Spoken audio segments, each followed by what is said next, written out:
Whitmer.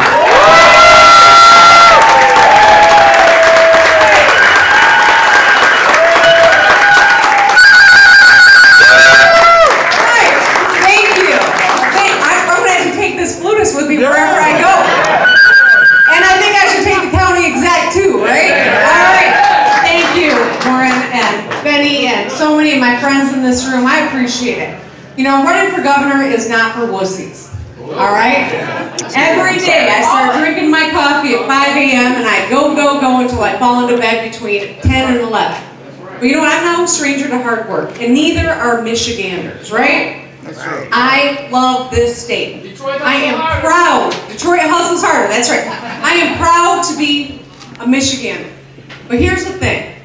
I look around at the Michigan that my kids are living in, that we all inhabit, and it does not live up to the Michigan I think about when I talk about my pride. This was the place that people used to come to for opportunity, right? That's right. Labor built the middle class in the state of Michigan. My brothers and sisters in labor, right? People moved here because you knew in Michigan you could get a good job that paid you well enough, you could retire with integrity and raise a family up on it. You knew no matter what community you lived in, your children were going to get a great public school education. You knew you could travel those roads safely, and in the state that is home to 21% of the world's fresh water, you could confidently turn on your tap and bathe your children as well as give them a glass at the dinner table. And right now, I know Michigan's families today deserve no less than that Michigan that I just described, but we aren't getting it. That is about to change. That's about to change because we are ready to demand the Michigan we deserve. Now, I've lived in this state my whole life. I never thought about living anywhere else. I'm raising my family here. And it was when I graduated from Michigan State that I chose to stay here because I was here. When my mom got sick with brain cancer, I was able to take care of her at the end of her life. It was those 2 years, which were the same 2 years, by the way, that I was starting my own family, that I was a member of the sandwich generation. And I always see a few nods, but for those of you who don't know that phrase, it means I was sandwiched between 2 generations of my own family for whom I was the primary caregiver. And it was that period of time that made me who I am today, that compels me to fight for people. It was taking on an insurance company that was wrongfully denying my mom's chemotherapy and trying to arrange daycare so that I could get back to work. And I had it easier than a lot of people do in this state. We've got serious issues that we got to tackle to level the playing field so that people can get ahead in Michigan again. It starts with the education of our children. That is what levels the playing field for people. Our school systems used to be the envy of the world, and now we are in the bottom 10 in our own country. And until we remedy that, nothing else matters. But in order to remedy that, we've got to invest in our kids' education. We got to support people who go into education. And we got to make sure third graders who don't read are not punished, but they are supported so every one of them is reading, right? We got to make sure every one of us has a path to a high-wage skill and affordable health care for every one of us. The county exec referred to this, but when I was in the legislature, I negotiated with a governor that I did battle with in order to get Medicaid expansion done in this state. I crossed the aisle, I put the votes together, and 680,000 people in our state have health care who didn't before, and I'm proud of that. But this same governor, who that was the best part of his legacy, just signed a bill in to add work requirements. And we know who that takes health care from, right? Let's not be shy about talking about the racial implications of that. It is wrong. And as governor, I'm going to fight to level the playing field for people. I'm going to fight to make sure that every one of us has got that opportunity for skills that you can raise a family on and lead you to a good paying job and raise the minimum wage to $15 an hour and ensure that we observe, protect, and fight for your right to collectively bargain. That is how we grow the middle class in Michigan.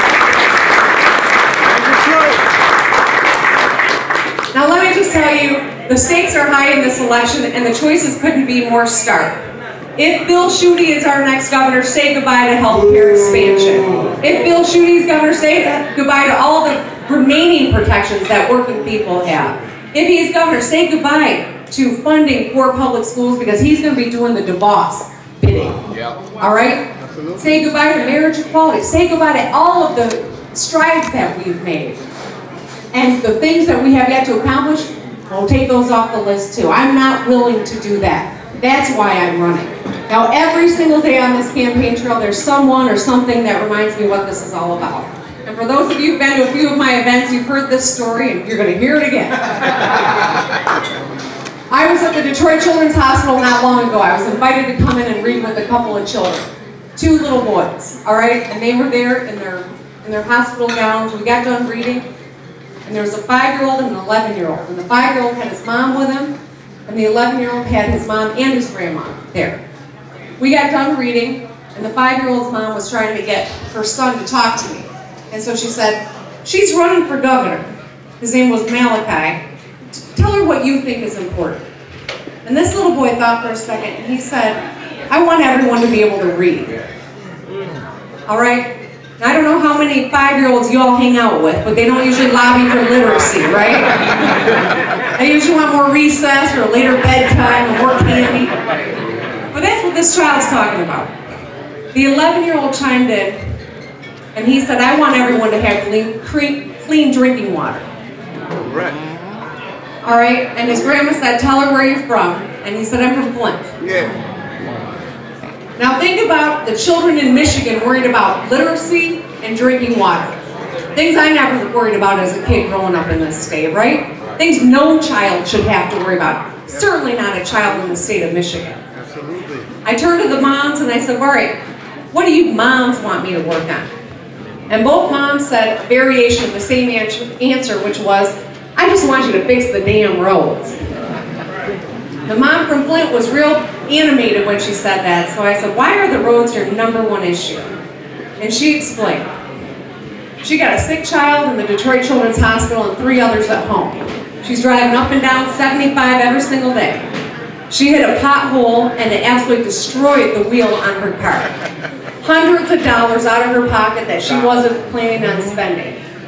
To get her car back on the road, it took her a whole day to get back on the road. Time that she missed with her child in the hospital, and she had to hustle home to take care of the rest of the family.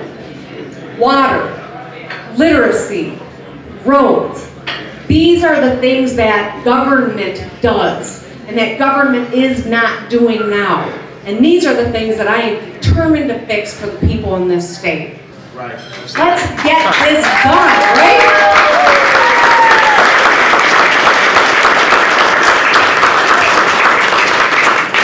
So, there's 28 days until the primary, not that I'm counting. We got a lot of work yet to do. I have been in all 83 counties, but I am spending the vast majority of my time in Southeast Michigan, as I have been for the last few months, and I'm going to, because Southeast Michigan is important.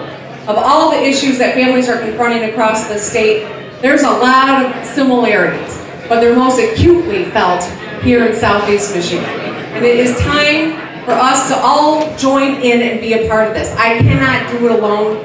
This is not just another election. This is about our lives. So if you're willing to make some phone calls, if you're willing to post on your social media, if you're willing to put up yard signs, if you're willing to host an event or host a phone call marathon from your house, there is a way each one of us can take part in this, and we all must. This is on us. The people of this state are counting on us. The people of our country are watching, because 2020 is around the corner. We got to rebuild the blue wall here in Michigan too.